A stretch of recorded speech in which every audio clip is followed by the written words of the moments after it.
this evening's conversation for broadcast on our YouTube channel in the future, but don't worry, you will not be recorded as long as you stay muted. It is only picking up those of us who are unmuted and talking in the little yellow box.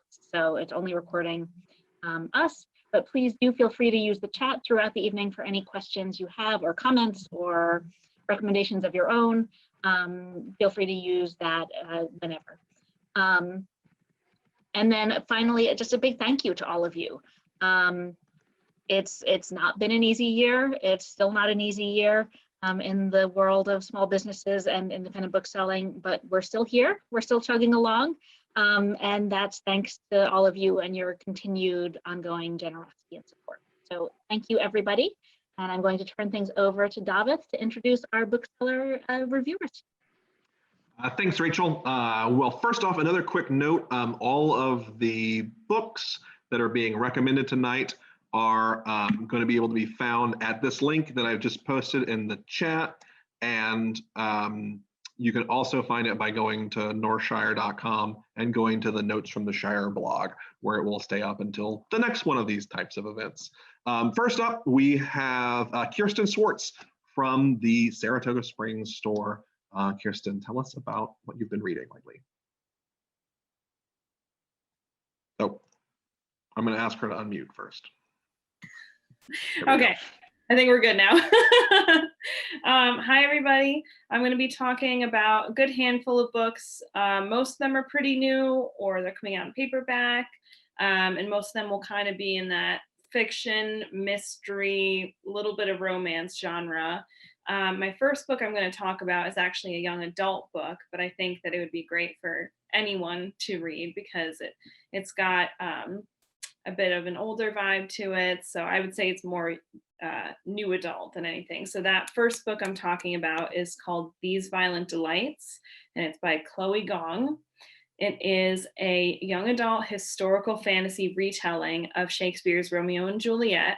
So when I saw that that's what it was about, I was immediately hooked. And it was an extremely creative retelling of Romeo and Juliet. It's set in the 1920s in Shanghai, and it's all about gangsters and communism, and got some fantasy monsters and romance, and it just has a lot of great stuff. So again, it's set in Shanghai, and Juliet Kai, she is the heir of the Chinese Scarlet Gang, and Shanghai is their home city, and they've been running Shanghai in this book up until their new rivals, the Russian White Flowers, come in and start taking over their territory. So they become enemy gangs, and the heir for that gang is Roma Montague, or Montagov. They actually changed the last name for that, Montagov.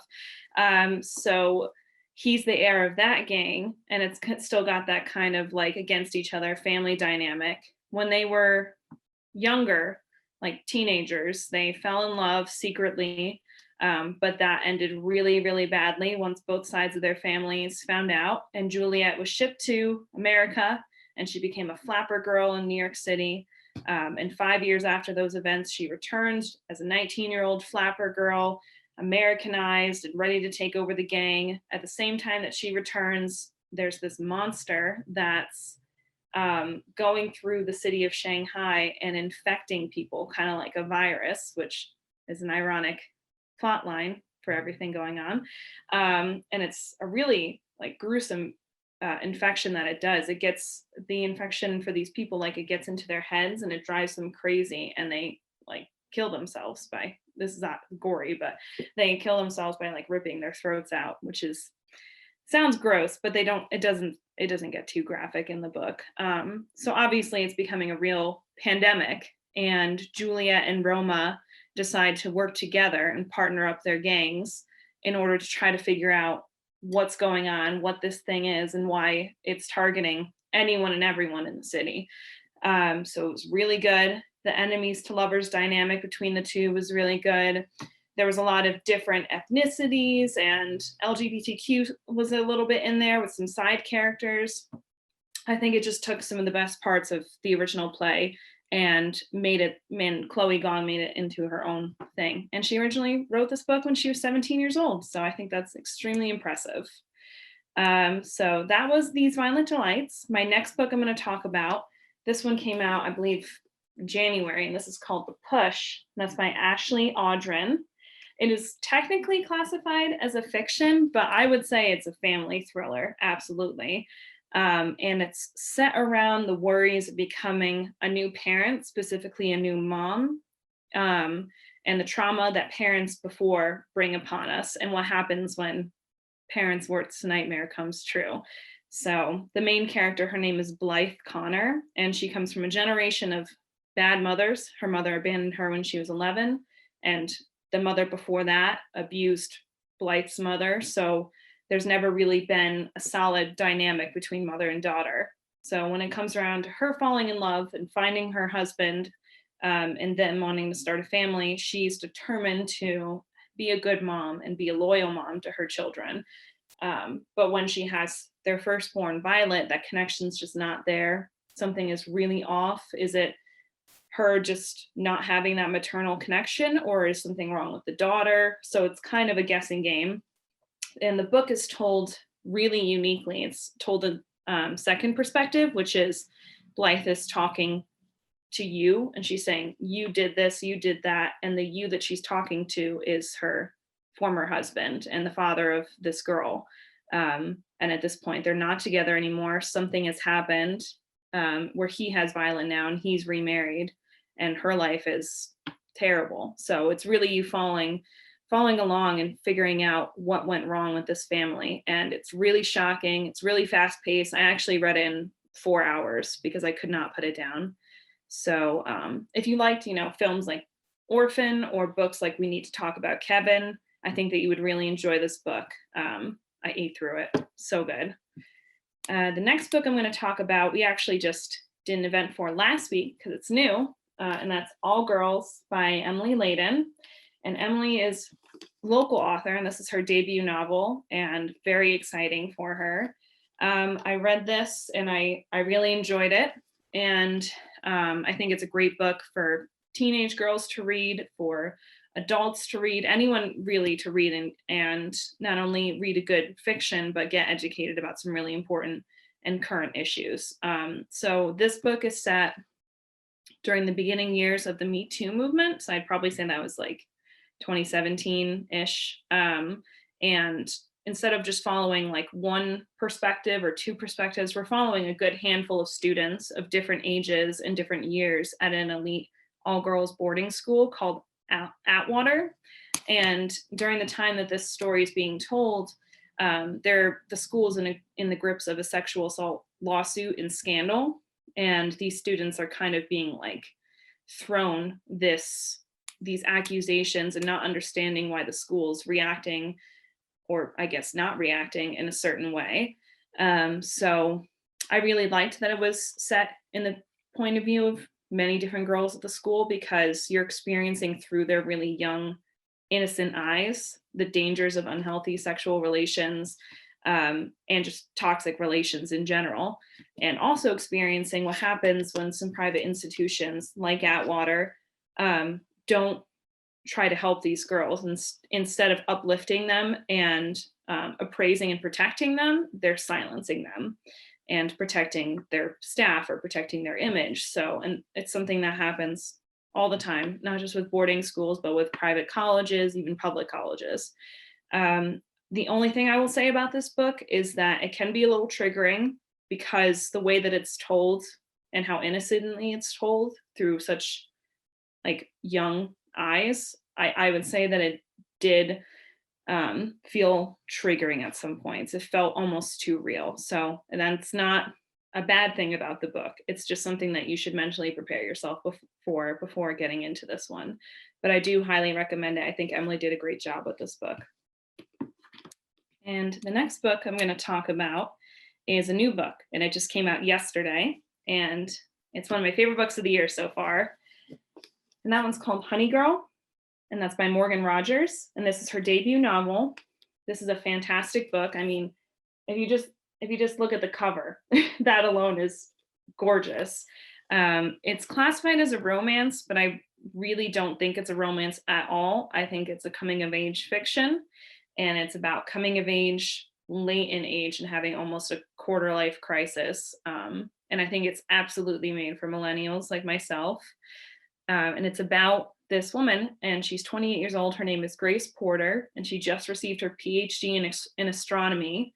And she has spent the past decade trying to get this degree and never taking a day off, working every day, working so hard to be perfect. She's a complete perfectionist. But after getting this PhD and starting to go to the job world, she's getting really disappointed with the rejections and with the scrutiny. And she feels it's not like absolutely put out there by the people that she's trying to get these jobs from, but she feels she is being discriminated and looked over because she is a young Black lesbian woman who is very open about who she is, and where she lives in Portland, and the degree and PhD that this is, it's not common, and she knows that it's not common just because of the school that she went to and how hard it was for her to get this degree and this PhD. But she didn't realize how difficult it would be once she got this high education to get this kind of position. So she's already freaking out about that. Her friends decide to help her celebrate this really great accomplishment by going to Vegas. They have a great night out. She wakes up the next day and there's a wedding band on her finger, and she got married. She got blackout drunk and got married to some random woman named Yuki, and she is a radio talk show host from New York City. And this new wife leaves a note for her. She doesn't stay for Grace to wake up and say, "Hi, we're married now," but she leaves a nice note, and they find their way to each other like over the phone and start connecting afterwards. And at the same time that this inciting incident happens to Grace, she burns out. She realizes that she's not happy, that mentally she's not okay, and she really needs to take care of herself. So she decides to pack it up and spend the summer in New York City with her new wife and get to know her while trying to figuring out what she can do with all this education and time she dedicated to this field. So it's really great. I think it's one of the only books I've read recently that's really related to me in the sense of like, you don't need to have your life together in your mid-20s. You don't need to have the career of your dreams, the living situation of your dreams. You don't have to be perfect right now. Sometimes you just need to take a breath and figure out what you really want and need in your life to actually get the future that you deserve. So I think that this book really touched upon those themes, and that's why I'm saying it's not just a romance. The love story is great. The romance between Yuki and Grace is amazing, but it really is about Grace and her journey to self-care. So highly, highly recommend. And the next book I'm going to talk about is called The Survivors, also new, and this is by Jane Harper. She's a pretty well-established mystery author at this point. I liked that the setting was different. It's a beach town setting, but it's in Australia, so it feels different, but kind of the same. So The Survivors follows a main character. His name is Kieran, and at this point in the story, he's a new father. Him and his partner just had I think her name is Mia, just had a daughter, and she's 3 months old. He's returning to his hometown beach called Evelyn Bay for the first time in 12 years since there was this devastating storm that hit the town, and it nearly killed him, and it did kill his brother and his brother's best friend, among several others going missing, dead, or highly injured. It was a really traumatic experience for him and his family, and he holds a lot of guilt inside of him from that. Guilt over his brother, over himself, and he just never went back. And yeah, he goes back only in this situation because his father is suffering from dementia, and it's getting to a point where he needs to be put in a home. So he's helping his mom and dad move out of their home so that he can get settled and he can get better. Excuse me. So the same week that he returns home for the first time in over a decade, this girl who's an art student but living in the town seasonally to get some money and get some inspiration for her art ends up dead. Somebody has purposely drowned her on the shores of this town, and nobody knows why. She has almost no connections to anyone in this town. She happens to be rooming with one of Kieran's best friends since high school, so it hits pretty close to home, and the town is pretty shaken up. So it actually ends up connecting to the events of this devastating storm that Kieran holds a lot of guilt about. So you're following along with a lot of mysteries from the present and the past, and you're feeling Kieran's guilt over what happened unfold and unravel, I guess, over the course of the book. So I really enjoyed it. It's my first Jane Harper book, and I just loved how atmospheric the plot was. So yeah, I think it's very good. And the one thing I will say is that I was very confused about who did this, who did this thing to this girl, and you really don't know until like the last 10 pages. So sort of enjoyed that, sort of stressed me out, but I thought it was a great beach murder mystery. So I'm going to quickly talk about this next book. I just realized it's coming out in paperback next Tuesday, so I have to talk about it because it was one of my favorite books in 2020, In 5 Years by Rebecca Searle. She's most known for The Dinner List, I believe, is her first book, but this is amazing. This book and The Invisible Life of Addie LaRue are the two books last year that made me feel so many emotions and cry. Books don't really make me like actually cry, but this book did. So if you want to cry a lot, I recommend this one. It's got a bit of romance, but the heart of the book is a beautiful friendship between the main character, Danny, and her best friend since childhood, Bella. And I just loved their friendship, and I loved some of the light fantasy aspects. And I loved that it made me very happy sad. So I really recommend this one. Get out in paperback next Tuesday. Next book I'm going to talk about is another mystery, and this one's called Girl A. If you haven't noticed by now, there's a lot of books that have the word girl in it in my selection, and all my coworkers pointed that out this week, and I'm sorry, but it was a coincidence, I swear. And this is by Abigail Dean, another debut novel. This, I didn't realize until I started it, is heavily based on the real House of Horrors that was uncovered in 2018. It was a terrible case. These parents of the Turpin family, this is real life. They were holding their 13 children hostage in chains and cages and such. So it's based off of that family, but instead of 13 children, it's about 7 children, I believe. And it's about the eldest daughter who was able to escape. She's Girl A. Her name is Lex Gracie. She was able to escape and get the police, free all of her siblings. Her father killed himself as soon as he realized he was going to get caught. The mother was sent to prison for life.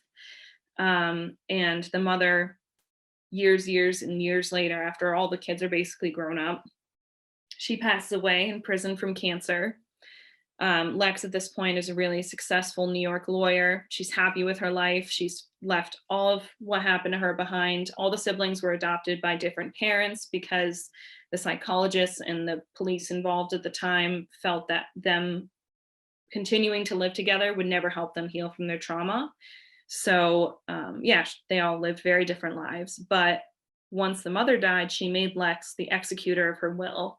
And the children all inherited a small amount of money from the parents that were left and the house that held them hostage.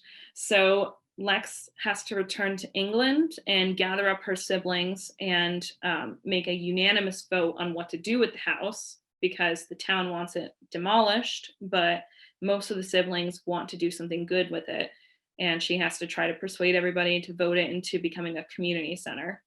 While she's working on this and kind of avoiding her trauma and not dealing with the fact that her mother's dead and a part of her is sad about it, and dealing with the fact that most of these siblings she has not spoken to since they were young and separated, and you're learning about how her family got to that point where her parents did all these terrible things to their own children and how she escaped. And it's really about the effects of trauma from child abuse and how long and how devastating that is, even years after surviving it. So it's got some plot twists. It was really shocking at some points. Despite the dark material, it was really easy to read just because Lex, girl A, was in a denial with a lot of her trauma. So she was very lighthearted with it, which is sad, but it helped it not be too intense. So I really enjoyed that one. And I'm pretty much all done. I'm just giving a quick shout out to this one book that's coming out in the end of April, and it's called Mirrorland. And it is a thriller, but it's all about the power of a children's imagination and children's memories and how hazy those can be in later years. These two mirror twins, Elle and Kat, they had a great imagination in their childhood home and played a lot of games, but a lot of that imagination helped protect them from trauma and terrible situations that they were in as kids. When they were adults and they were able to leave that home, they drifted apart for many reasons. Kat moved to America. Elle married their childhood best friend Ross, and Ross decided to rebuy the house that they grew up in as adults. Elle, the twin married to Ross, goes missing, and Kat has to return to try to help find her sister. And there's a lot of parts that are confusing in a good way because Kat is trying to uncover where her sister could have gone, if she's purposely missing or if something happened to her, if the husband did something to her. And a lot of her memories from childhood that are filled with all the imagination that these girls had keep coming back, and you're trying to figuring out what's real and what's not, and what actually happened to these girls in the past and what happened to the other twin in the present. So it was very good, and I think that you guys should definitely think about getting it at the end of April. And that's all I got. So thank you. Thank you so much, Kirsten. That was fantastic. Well, I wanted to remind everyone also, I put the link to the whole list of everybody's books that everyone's recommending. You can find it on the blog. Next up, Jen Grigsby from Northshire's Manchester store. Jen, tell us about what you've been reading. Hi everyone. Okay, so I'm going to talk about some of my favorite books that I read over the past year. I'm old, so my memory is not as great as Kirsten's, and I'm not going to recall a lot of the names and stuff. Some of these books I've read a little bit further beyond the last 6 months, but I really loved, so I want to talk about them. The first book just came out in paperback. It is called Dear Edward by Anne Napolitano. I loved this book. When I hand sell this book to customers all the time when somebody comes in and they just ask for a really good story that's feel good, that this was a feel good story that was sad, but it was also inspiring, heartwarming. It is about a plane crash, and so it can be difficult for anybody who might not want to read about a plane crash. But it's about a boy named Edward who is on a plane with his family, and the plane ends up crashing, and he is the only survivor. What's great about the story is it goes back and forth from the events leading up to the crash and then what happens after the crash. And so you're introduced to 4 or 5 passengers that are on the plane, and you learn about their lives and where they're going and who they are. And then it goes back and forth to what happens after the plane crash and this miraculous story of this boy who survives, and the different people that enter his life and sort of surround him and carry him through this horrific tragedy and help him live on. And then it goes back and forth. So you're waiting, you're on the plane now, and every time it gets a little closer, you're sort of like, you're going to get to that moment where they describe the crash, which is difficult. But again, you're mostly hearing about the boy and the people, his family that takes him in, the people, teachers, neighbors that surround him with the support and this love that help him recover and move on. So it's just a really good read. The characters are really interesting, and you love them, and it was just a book I recommend all the time. Just a really good story. Then let's see. I mostly read fiction, but lately I've been reading a couple nonfiction memoirs, and this one comes out in April. It's called Everything is Fine by Vince Granata, and it comes out in April. This book was so interesting. Vince tells the story of his family. So when he was 4, his parents, who were very educated, smart doctors, wonderful parents, they end up having triplets. And the story is about one of the triplets. So he's 4, his mother has these triplets. They have this wonderful family.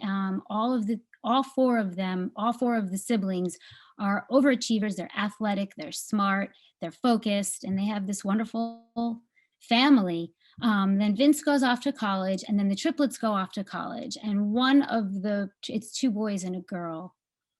One of the boys gets to college, and the transition, they think, to college, he was a wrestler, and he was always very, very he was very successful at wrestling and gained a lot of confidence through wrestling. They think possibly when he got to college, the wrestling team not being like the star sort of was difficult for him. Anyway, the overall experience of getting to college triggered a mental health decline. And in a very short amount of time, like within months, he's diagnosed with schizophrenia. And over the next couple of years, the story is all about how the family handles this disease, and subsequently he ends up murdering the mother.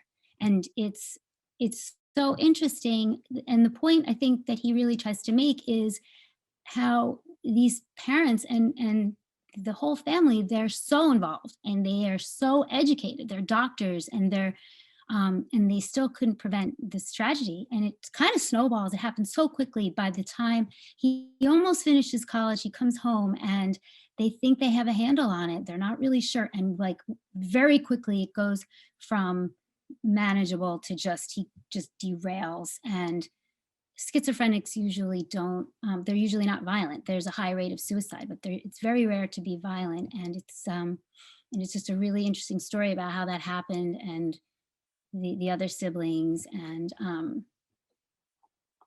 so I recommend this book. Okay. The next book I'm going to recommend is this book. It's called Sorrow and Bliss by Meg Mason. It just came out. So it's funny because I don't normally, I tend to just read fiction. I like a mixture of things, sometimes a mystery. I don't usually read about mental health or disease, but for some reason, a couple of the books this year that I've read focus on that, because this is a story about a young woman who, when she's 17, it's fiction, but when she's 17, she sort of, something snaps and she plummets into this dark hole of mental illness that goes undiagnosed for a long time. And it's really painful, almost like physically painful, when she has these episodes. And the disease, which throughout the book is never, when she finally gets diagnosed, there's always just a dash when they refer to it. So it's never named, but you're supposed to feel like it is the most devastating and horrific illness. They never tell you what it is, so you kind of can imagine. The thing about her mental illness that really affects her life is it makes her an extremely difficult person to be around. And so the book the story is sort of about her relationships and her failed marriages and her relationship with her sister, who she loves, and they're so close, but then it gets to a point where she can't even be around her sister and her parents. And And then by the end of the book, she ends up moving back home with her parents who are nutty. And she learns that her mother has the same illness. And it's hopeful at the end that she's going to try to finally gain control of her mental health and her state of mind, and hopefully move on and reclaim her life. So I recommend this book. It's not a real easy read, but it was interesting. Okay, the next book I'm going to recommend is called This Little Family by Inez Bayard. This was not what I expected. I picked it up off of the shelf and just, the description looked like just kind of a nice little story about a young couple in Paris starting a family. And after you read the first page, you can't, wait, what is this about? It is a very graphic, sort of psychological thrillery type story. It's short, it's a quick read about a young mother and her husband who have this beautiful life in Paris and these prestigious jobs, and they want to start a family. And she gets brutally attacked and raped by her boss and becomes pregnant. I don't want to give too much away.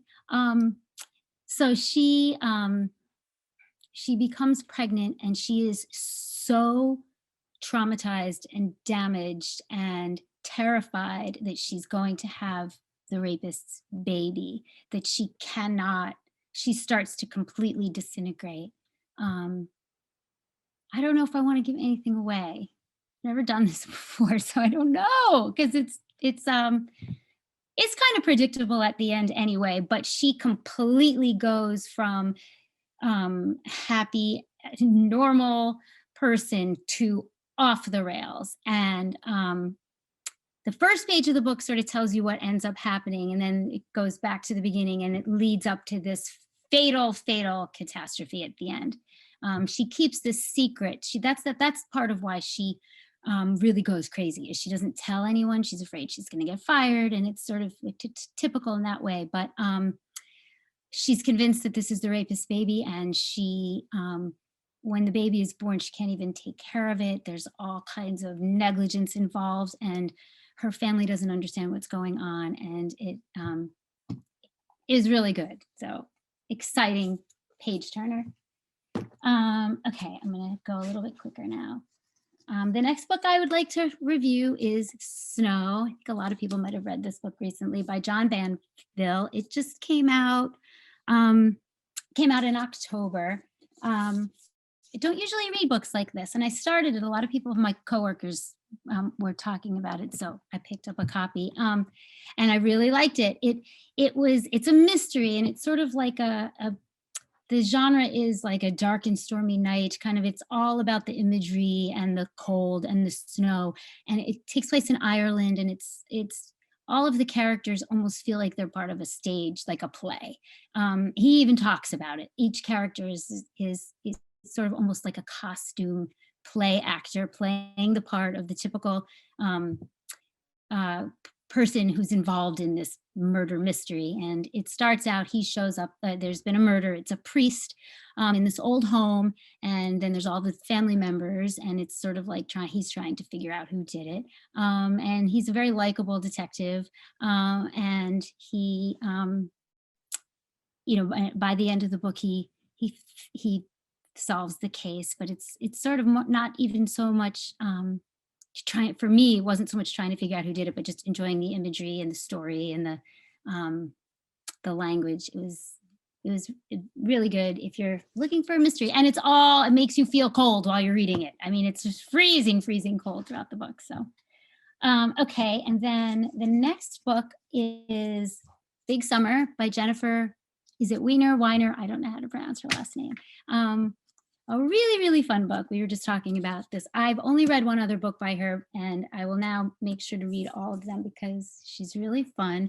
I think I read that after Everything is Fine about the schizophrenic triplet. So I definitely needed a more lightweight read, and this was the right book for that. It is kind of a good vacation read, or you're going to be on an airplane, you want something that's just going to be a page turner and a good story and a fun character. It's a contemporary story about a young woman who is very likable. You're on her side from the very beginning, but she's overweight, and she's always she's had trouble dating, and she ends up and she's an influencer, which I learned more about. I didn't really know as much about it, but the people give her clothes to wear, and then they pay her, and then she does this little thing on social media with it. And she has a friend from her past who was wealthy, gorgeous girl who was her best friend, but also really mean to her and sort of took advantage of her and used her for her own benefit. And she was not a good friend, but she was always sort of sucked into being friends with her until one night she does something horrible to her, and it ends up going online and humiliating her. And so they're not friends anymore, but then she comes back into her life because she's getting married, and she has alienated everyone because she's an awful person, really. And she convinces her to be a bridesmaid in this huge wedding that she's having. Her parents are very wealthy. You're reading the book, and you're in the beginning feel like this is sort of like a rom-com almost book, but then it turns out there's a murder, and now it's this page turner sort of mystery. And the night of the wedding, she hooks up with a guy at the wedding, and now looks like he might be a suspect. And so her best friend comes, and the three of them sort of become the team that's going to try to very quickly solve this crime, the murder. And it's really fun. I recommend this book for anybody looking for it's lightweight, but she's a really good writer. I like her. She's just somebody that I will definitely be reading more of. So that's Big Summer. Okay, and then the next book is Fleischman is in Trouble by Taffy Brodesser Ackner. And this book's been out for a little while. It came out in July. Somebody read this book and recommended it to me. I probably wouldn't have read it, but it's really funny. I don't usually ha when I'm reading like out loud, and this book just really made me do that. The protagonist is a man who has two children. He lives in New York City, and his wife has just disappeared. They're in the middle of getting divorced, and it's all about how he is juggling. He's a doctor, his job, these two young children, trying to find his wife, all in the middle of all this like sort of online hooking up with various women around the city. And he's just really funny. He's very self-deprecating, and it was just a funny, again, lightweight book that I really enjoyed. And the last book I don't have with me, I've lent that to somebody, is not a book that's come out all that recently, but is going to be out in paperback March 2nd. And it is a nonfiction book called Hidden Valley Road, which again is another book about schizophrenia. I don't know how this happened, but I picked up a galley of it and could not put it down because it was so fascinating. So this is a book about, and it's nonfiction, so it's an autobiography. It's written by, who wrote it? Robert Kolker, who was, I think he was a journalist, who learned all about the case. It basically was a story about a husband and wife, a young husband and wife who have 10 children. They ultimately have 12 children, but the first 10 are boys, and then they have 2 girls. And 6 of the boys have schizophrenia. And this was happening during a time where there wasn't a lot that was really known about schizophrenia. A lot of the medical community thought that it had to do with specifically the maternal influence. And so there was a lot of shame. And of course, there was a lot of secrecy around it. But the book really is all about what went on Hidden Valley Road in this home with all of these children and these crazy boys. And it was just fascinating. And, everybody's waiting for them. No one knows if they're going to be next, and there's the different types of schizophrenia. And the book it's a lot about the family and what they went through. And then there's a lot of what was happening in the medical community and the research. And ultimately they did use this family for many, many years to study And it was a really fascinating book. And on that note, I will say thank you. Thank you so much, Jen. That was fantastic. You did a great job, and all really interesting books too. All right, well, next, Gail, we have Gail Cosgrove from the Saratoga Springs store. She is a children's bookseller, and she's going to be telling us about some of her favorite children's books and a few adult books too. I'm looking forward to this as well. Thanks. Take it away, Gail. Yeah, thank you so much. So yes, I am primarily a children's bookseller, and I was thinking before coming on, what are the things that I absolutely love about children's books? And the first thing for me is humor. So I pulled my all-time favorite author, Ryan Higgins, who has written the Mother Bruce series, and he has done a fabulous job at presenting really dry humor for the adult reader and then coupling it with this crazy, curmudgeon, miserable bear, or so you think. So Bruce, he's a bear. He likes to be on his own, but he gets hungry. He has to go out into the woods to find his food, and he comes home with 4 eggs. And as he's cooking his breakfast, they hatch. And suddenly we have 4 goslings who are just looking at him saying, okay, what's next? And they follow Bruce everywhere, and Bruce just doesn't want any part of this, and he's grumpy, and why him? But he eventually learns to love these guys, and he takes them in, and they become his instant family. So Ryan Higgins has written there's probably 4 or 5 hardcover books in this series, but there's also there's board books for the little ones that rhyme, and there's also beginner chapter books. So if the child is really into Bruce, I'm a child, I'm really into Bruce, he can go a long way. My all-time favorite one of his, though, in the Bruce series is Bruce's Big Storm. And what I love about this book is the goslings are growing up, the friends are in and out of the house, you have all of that commotion where, play dates and things like that. And one day there's a particularly bad storm. And so all of the forest animals, they come and they take refuge at Bruce's house. And then there's a catastrophe where a tree falls on Bruce's house. So they all manage to stay warm and dry for the rest of the storm. The next morning, they all get together and they rebuild Bruce's house. And it's just such a gorgeous house that they all decide that they're going to live with Bruce. So yeah, so he has a new family. Ryan Higgins, though, the all-time favorite of mine is we will don't eat your classmates. We don't eat wrong book. We don't eat our classmates. This is a hilarious story about a dinosaur who starts kindergarten with an entire classroom full of kids. And he thinks that this is a great idea because kids taste wonderful. And it's the very first day of school. And what does he do? In one full swallow, he eats the kids. And the teacher says, Penelope, did you eat the kids? Spit them out. So he has to spit out the kids. He has to go home and tell his mom and dad what he did. And mom and dad say, you can't eat your classmates. Would you want anyone to eat you? Well, no. So we have to learn about compassion and empathy for others and getting along. So there's a great message in this humorous book.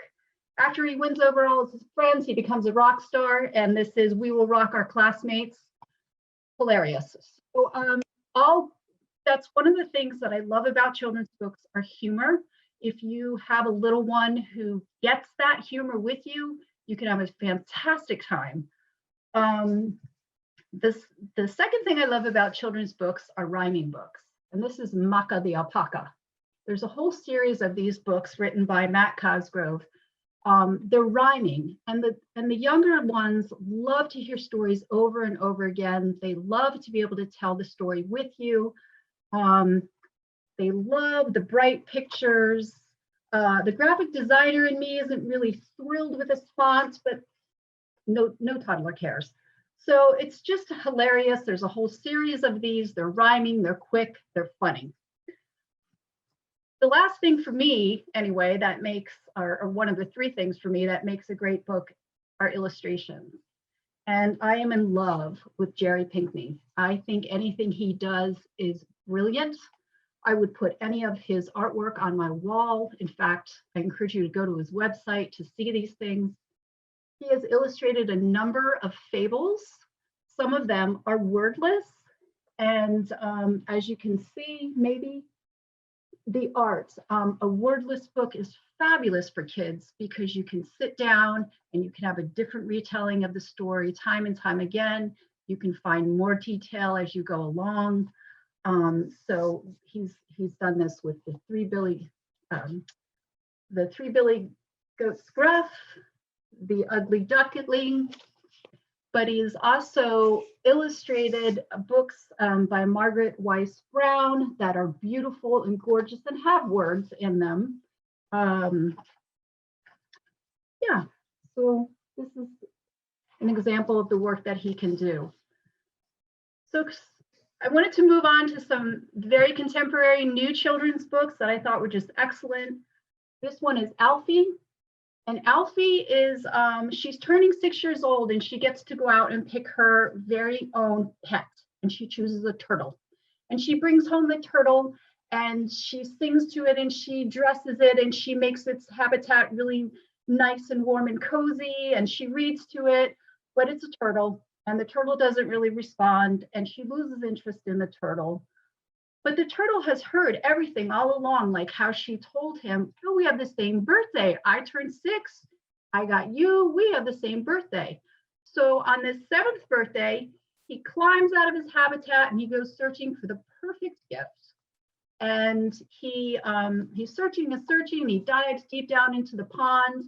And finally he finds the perfect gift for her. And he brings it back, and it's been so long, it's now her 8th birthday. But it's a really sweet book about, caring for your animals and the small gifts that we can get in life. Another contemporary book, this is new, this is Mel Fell. This is a fun book. It starts this way, and while this overconfident bird decides to leave the nest, all of the forest creatures have to save him from falling flat. Well, he does, and he not only does he fall flat, he falls right into a pond. The goldfish have to bring him back out and bring him back up to the top of the tree. And at that point, after he falls into the pond, you turn the book in a different direction.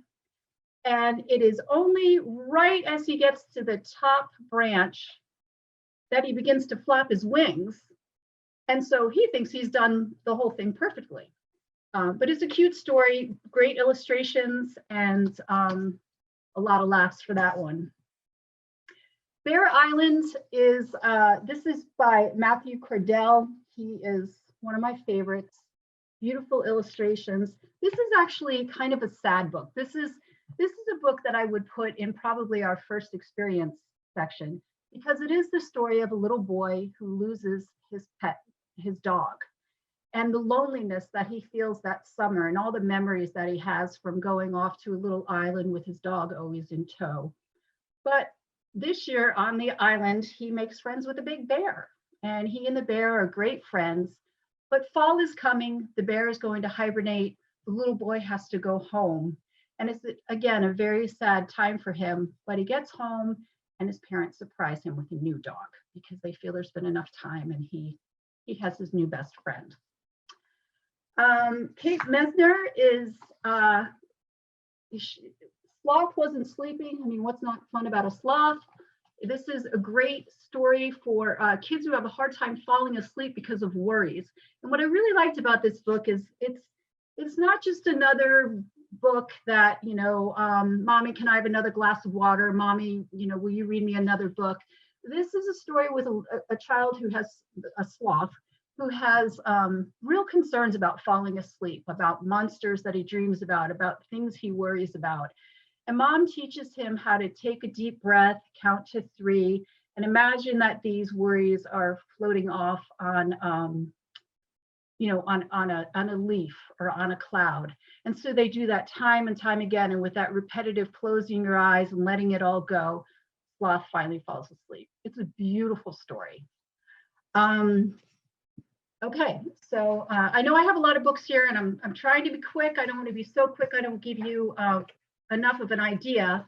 But in honor of Black History Month, I wanted to give a shout out first to 2 books, both by the same author, Christopher Paul Curtis.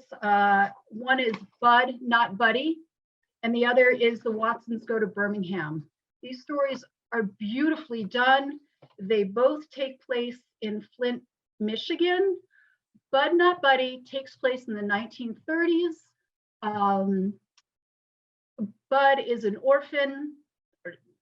Bud's mother has died, and he's placed in a foster home, and it's horrendous. It's horrible. He is abused, and he decides that he's going to take off and find his real father. And he has just a little bit of information that his father was once a musician. So he goes out and he's searching and searching, and he falls in with a band of traveling Black musicians who take exceptional care of him. There's so much kindness in this book, and there's a lot of historical fiction in this book that make it excellent. The Watsons go to Birmingham. The Watsons live in Flint, Michigan. They decide to go see Grandma, who's in Birmingham, Alabama. They get there right as everything begins to fall apart in the civil rights movement of the 60s. Grandma's church is targeted and actually blown up. But it is a beautiful story about family and the relationships that you can have in just finding peace in one another. Segue into a contemporary book, Black Brother, Black Brother. This is amazing. This is an amazing book, feel-good book. Although I will say in the beginning, Jewel Parker Rhodes holds back nothing. She's out there. She's going to give it to you as it is. This is a story of 2 brothers. They moved from Brooklyn, New York to Boston, Massachusetts. They are enrolled in a private school, all-white private school. The 2 brothers look alike, but not really, because dad is a 6'3" Norwegian descent, blonde hair. Mom is biracial. She looks Black.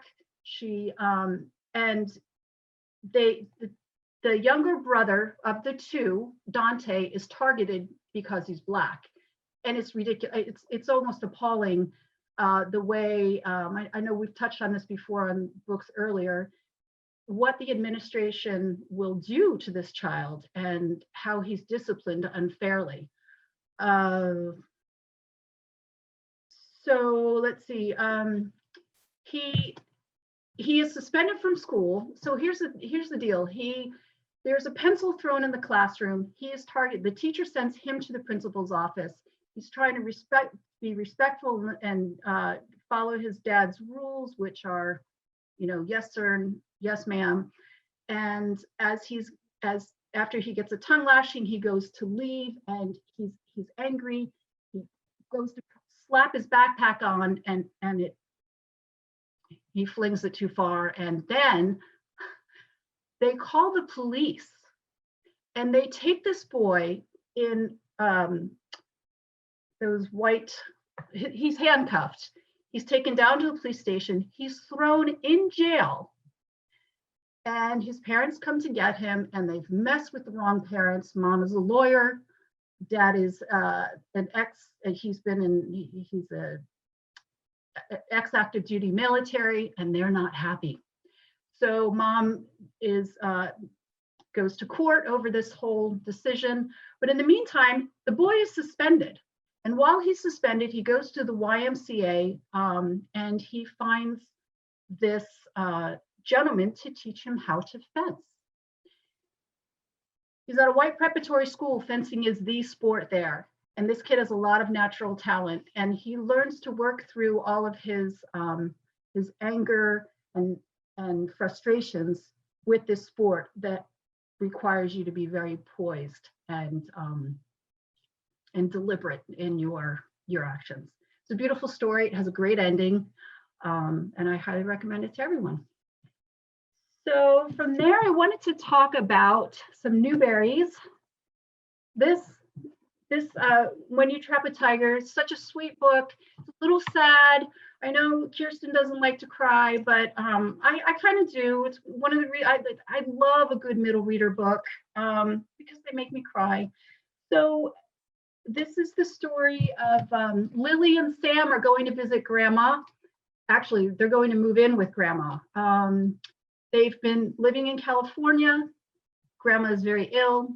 They're going to the Pacific Northwest to stay with her.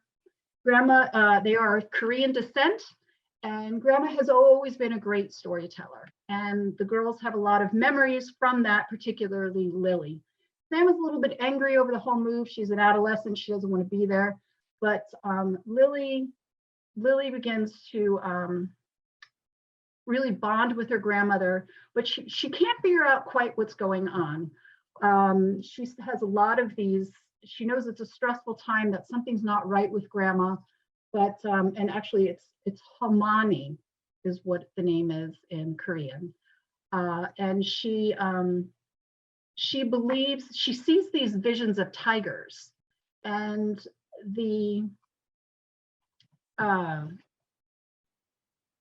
I'm sorry, folks, I lost my train of thought there. She sees the vision of tigers, and her grandmother says, oh, that's never really very good. And she decides that the reason that she's seeing these tigers is that Grandma must have stolen some stories from these tigers in the past. Fast forward, she learns that Grandma is terminal. She's dying of cancer. This is a difficult time for the girls. They've recently lost their father in a car accident. And it is through Halmani's storytelling that she comes to terms with this kind of loss. And it's a gorgeous story between mother and daughter. The teenage daughter, the older girl, Sam, and her mom build a very special relationship during this time.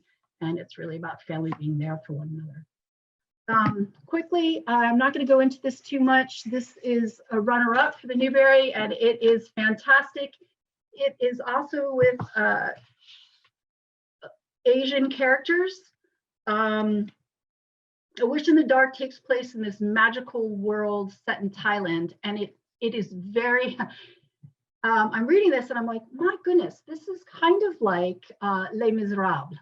And lo and behold, it is. But it's about the story of a little girl whose dad, who is a prison guard, loses one of the little boys, and so they're going to find this, and she's going to make everything right for dad. Excellent book. Okay, so deep breath.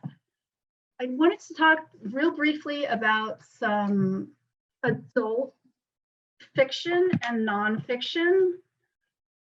I don't know how many of you have read this, but if you were as blown away as I was, we should have a chat. This is her newest book. I went into it with a critical eye because I so loved The Great Alone. I loved The Nightingale too, but The Great Alone was fantastic.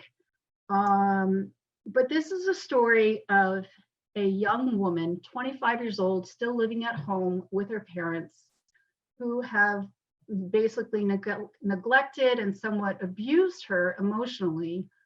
And she really has never left home. It's 1921. It is now, we're entering into the roaring 20s. She's very much aware of what's going on, and she takes it upon herself to go out, make a new dress for herself, and hit the town. Not a really good idea for someone who hasn't had many friends or guidance. Without giving too much away, she does meet her future husband out in the town.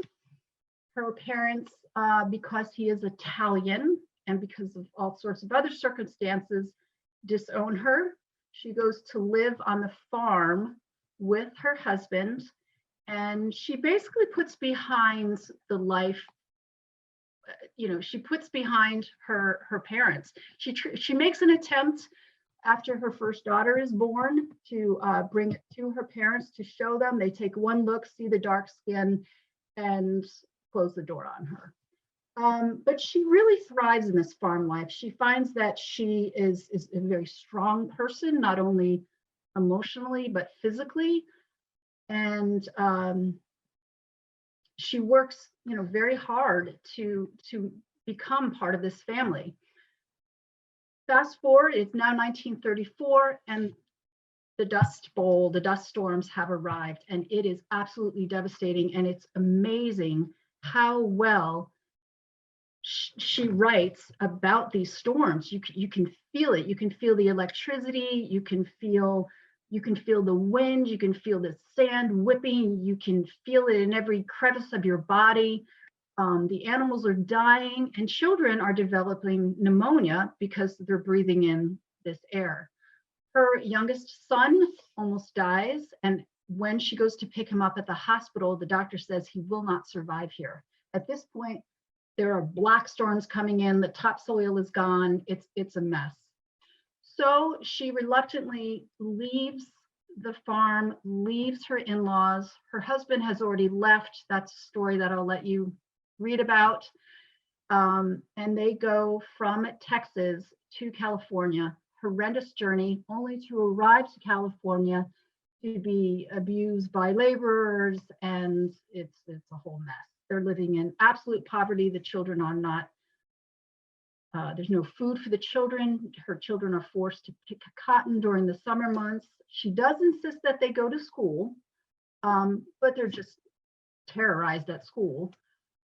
Then it turns out, then in comes people who have been working for the government. I'm sorry. So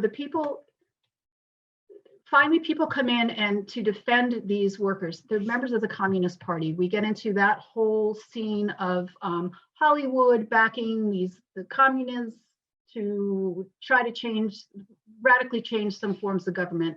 The critique here has been that, this is a pro-communist book. I do not find that at all. It's just part of the story. It's gorgeous, and the ending, like every one of her novels, will blow you away. It is not what I thought was coming. I kept going, I know what's going to happen. I know what's going to happen. That's not what happened, and it is fantastic. I think this will go down as one of her very best. Okay. Nonfiction, Made in China. I had this ARC sitting on my shelf. My oldest daughter came in and said, "Can I read that?" Certainly.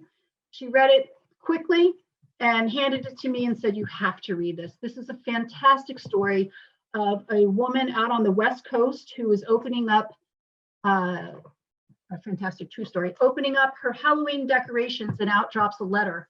And this letter is written in both English and Chinese. And it says, "Please, please help us. We are prisoners. This is what we're doing. Please call a humanitarian service to get us out of this mess. We're going to die." And she shows it to her husband, who immediately wants nothing to do with it. She takes it to a coworker who is Chinese and says, "Is this what it says in Chinese? This is," and he says, "Yeah," and he dismisses it. He doesn't want anything to do with it. And finally she goes to a reporter and says, what can we do? And she doesn't really hear back from this reporter. She's frustrated, but the reporter is working her way through and finally begins investigative journalism on the prison slave labor in China. She makes a trip to China. A lot of things are exposed. It is shocking to see how each administration, American US administration, has played into some of these abuses just by the trade laws that we allow. You get to meet this gentleman who originally wrote the letter. You get to follow his life. You get to understand why this would happen. And primarily why it happens and why these people are targeted is because there is a faith-based sort of meditative group that has organized, and they organized well, and the communist government fears their ability to organize. So if you are affiliated with that group, you are arrested and you're penalized unless you renounce it and say that communism is your one and only party.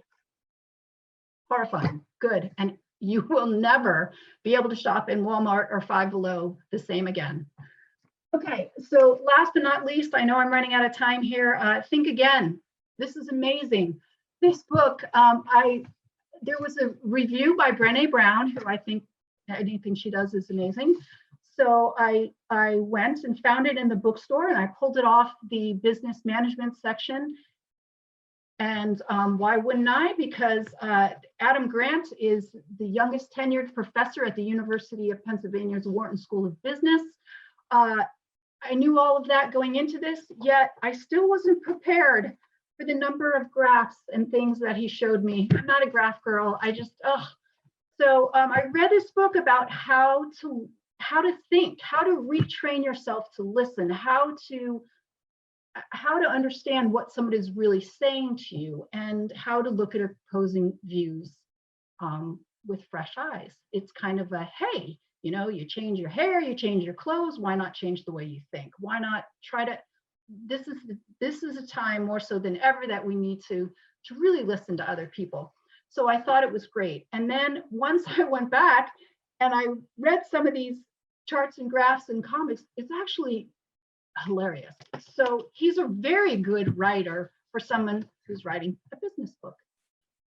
And I'm done. And thank you for putting up with me. This is my first time, everyone. So I was a little nervous. You were great, Gail. Thank you so much. Thank you. This has been fantastic.